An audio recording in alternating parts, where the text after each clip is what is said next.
But everybody knows what needs to happen, and that is all parties that are part of this cessation of activities need to end attacks, including aerial bombardment.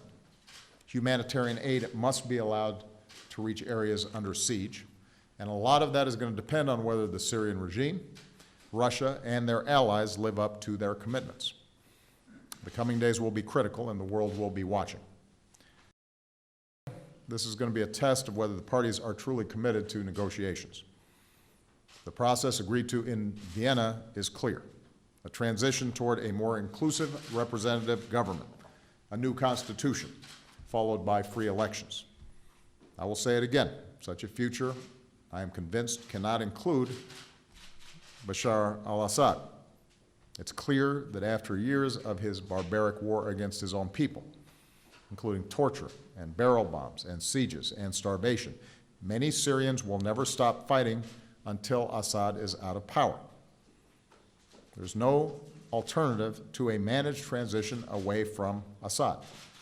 It's the only way to end the civil war and unite the Syrian people against terrorists.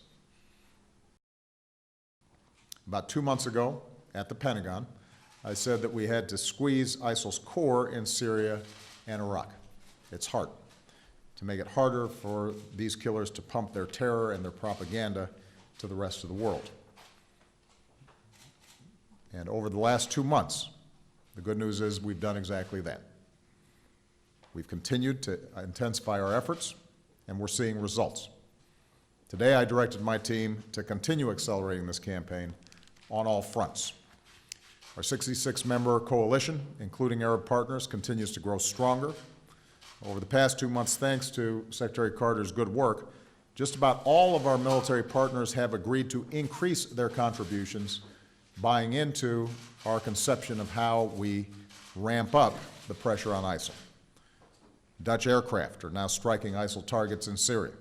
Saudi Arabia and the United Arab Emirates are expanding their role in the air campaign.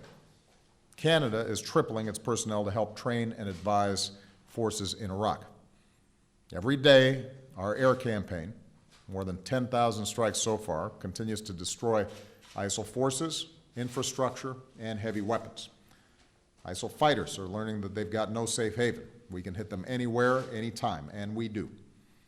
In fact, ISIL still has not had a single successful major offensive operation in Syria or Iraq since last summer, and we continue to go after ISIL leaders and commanders, taking them out day in, day out, one after another after another.